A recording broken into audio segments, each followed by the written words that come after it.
Bonsoir à tous et à toutes. Je vais peut-être me mettre debout. C'est très impressionnant de vous voir aussi nombreux ici à Saint-Hernin, en Ardèche. Ça me rappelle Privas. Je ne sais pas s'il y en a qui sont dans la salle qui étaient à Privas. Une réunion comme ça citoyenne exceptionnelle. Et je voudrais là, tout d'abord féliciter le collectif, Kian, Sabine et tous ceux qui sont dans la salle, parce que c'est l'expression d'une mobilisation démocratique absolument essentielle. Ce sont les citoyens, vous, hommes et femmes, qui vous levez pour un moment dire non, pour un moment dire on veut comprendre, pour un moment dire on veut savoir, et ensuite on veut participer aux décisions qui nous concernent. Et c'est ce que j'ai toujours appelé, et on voit que c'est plus que jamais nécessaire sur les questions environnementales et sur les questions de santé publique, c'est la démocratie participative et la démocratie citoyenne, et c'est vous ce soir qui l'incarnez.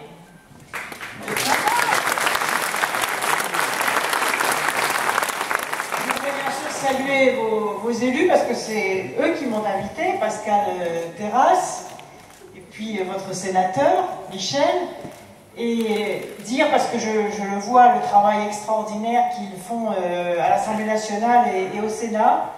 Ils mobilisent, ils remuent ciel et terre auprès du gouvernement, auprès de, effectivement, M. Borloo qui, dans un moment d'égarement, a dû signer ses autorisations. Et moi, je crois qu'il y a 3 décisions à prendre pour répondre très directement à votre question. C'est d'abord un moratoire immédiat sur l'exploitation du gaz de schiste. Ça, c'est la première exigence que nous devons poser, quelles que soient les techniques utilisées. Deuxièmement, c'est l'annulation des permis, jusqu'à ce qu'il y ait un débat public qui s'organise. Troisièmement, c'est l'idée que c'est l'exigence d'un débat public sur la mutation énergétique, puisqu'on voit bien qu'il faut à la fois préparer l'après-pétrole et l'après-nucléaire. Et dans la région que je préside, j'en profite pour dire bonjour à travers cette salle à Jean-Jacques Kéran, nous avons organisé, avec Europe Écologie d'ailleurs, et l'ensemble de la majorité régionale, des débats publics, des débats populaires autour de la transition énergétique, avec des spécialistes des questions. Et ce qui est extraordinaire, c'est la façon dont les citoyens, comme ce soir ici, se saisissent des questions, dont on les écarte en leur disant que c'est trop compliqué, que c'est pas pour eux, qu'on va décider à notre place. Eh bien, cette exigence démocratique, elle devra se traduire en 2012 dans les États généraux de l'énergie pour qu'on puisse ensemble décider de l'après-pétrole et de l'après-nucléaire. Et d'ailleurs, chaque fois qu'il y a eu le secret sur une question environnementale ou sur une question de santé publique, chaque fois il y a eu des scandales sanitaires et chaque fois il y a eu des intérêts financiers considérables qui ont étouffé la parole. On l'a vu sur le nuage de Tchernobyl, on nous a fait croire que ce nuage s'était arrêté aux frontières de la France, et c'est seulement maintenant qu'on découvre la densité des cancers, notamment en Corse. Vous imaginez que la loi du silence, elle a duré quoi, 30 ans? C'est la même chose sur le Mediator, où ce que disaient les médecins ont été étouffés parce que les intérêts financiers en jeu de ce médicament étaient considérables. C'est la même chose sur les OGM. J'étais récemment effectivement soutenir José Bové au tribunal de Poitiers, parce que nous étions la première région à nous déclarer hors OGM. Et lorsque j'ai pris cette délibération en 2004, l'ensemble des maires ruraux de la région ont pris des arrêtés hors OGM. Ils ont tous été renvoyés devant le tribunal administratif, comme s'ils étaient des délinquants.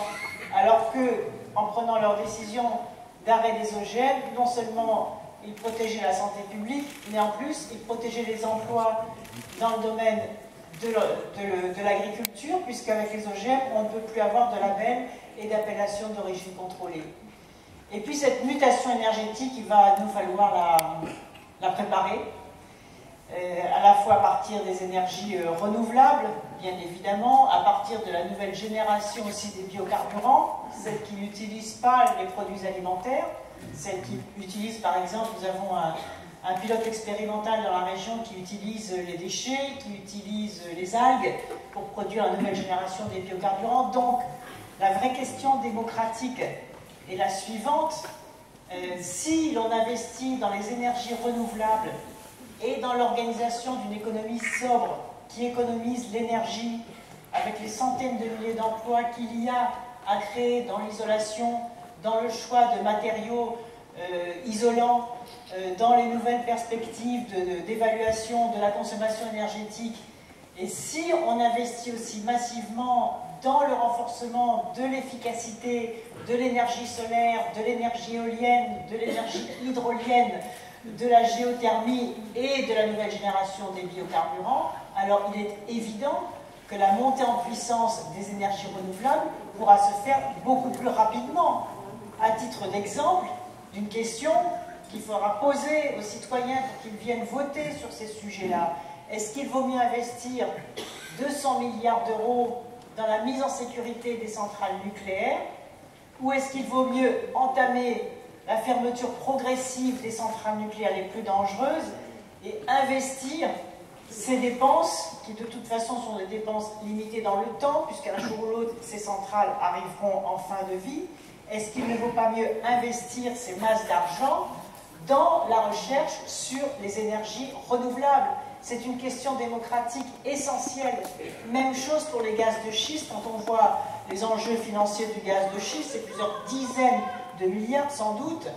Est-ce qu'il vaut mieux investir dans les énergies renouvelables ou au contraire laisser les groupes financiers, dont Total, investir dans ces perspectives qui ne sont que des perspectives, là aussi, limitées dans le temps, puisque ce sont des énergies fossiles et que précisément l'enjeu de la protection de la planète, c'est d'en finir avec les énergies fossiles.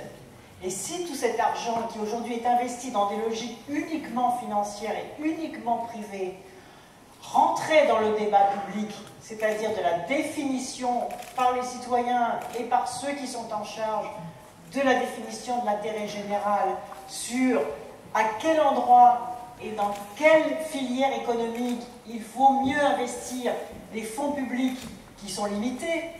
On sait que la France est dans une situation extrêmement grave sur le plan de la dette publique. Donc, bonjour Philippe, donc le choix de l'investissement financier dans telle ou telle direction par rapport à la préparation de notre avenir commun, c'est un choix démocratique essentiel aujourd'hui en France. Et ce qui n'est plus acceptable, c'est que les citoyens soient privés de ce débat fondamental. Pour répondre à votre question, moi, l'engagement que je prends, bien évidemment, et d'ailleurs c'est vous qui allez mener cela, sont les collectifs, sont les citoyens qui se lèvent. C'est parce que vous êtes battus, aussi que vous avez été là sur le terrain, que vous êtes toujours là, que vous allez finir par obtenir gain de cause. Et sans vous, sans cette force citoyenne, nous, les élus, souvent on est démunis aussi, parce que dans le rapport de force avec les pouvoirs financiers, c'est une alliance puissante entre les citoyens et les élus qui peuvent relayer cette mobilisation de terrain sans la récupérer, sans l'affaiblir non plus, parce qu'on en aura besoin sur d'autres sujets. Et c'est dans cette citoyenneté-là que nous pourrons organiser des états généraux sur la mutation énergétique et que les citoyens pourront venir voter sur l'organisation de la dépense publique autour des choix fondamentaux qui sont des choix de civilisation. Parce que ça veut dire consommer autrement, habiter autrement, se déplacer autrement, avec des perspectives aussi sur les transports propres. Et donc c'est aussi un choix de société. Pour terminer, moi je voudrais dire que la France telle qu'elle est aujourd'hui, avec tout ce qui s'est dégradé à la fois dans les services publics, dans les choix démocratiques, dans les valeurs morales, ce n'est pas cette France-là que l'on veut transmettre aux générations qui se lèvent. Et pour reconstruire et pour définir cette France que nous voulons transmettre aux générations qui se lèvent, eh bien c'est la puissance d'un mouvement démocratique comme celui de ce soir qui vraiment est très encourageant, qui vraiment fait chaud au cœur, qui montre que la France n'est pas inerte comme on l'entend dire, que les Français ne sont pas assommés par tout ce qui se prennent sur la tête. Bon, il y en a qui le sont, qui n'arrivent même plus à réagir par rapport à tout ce qu'ils subissent, que les Français ne sont pas, comme on voudrait nous le faire croire, dans l'indifférence, mais qu'ils sont bien debout et en mouvement. Alors bravo à vous, continuez et vous allez gagner.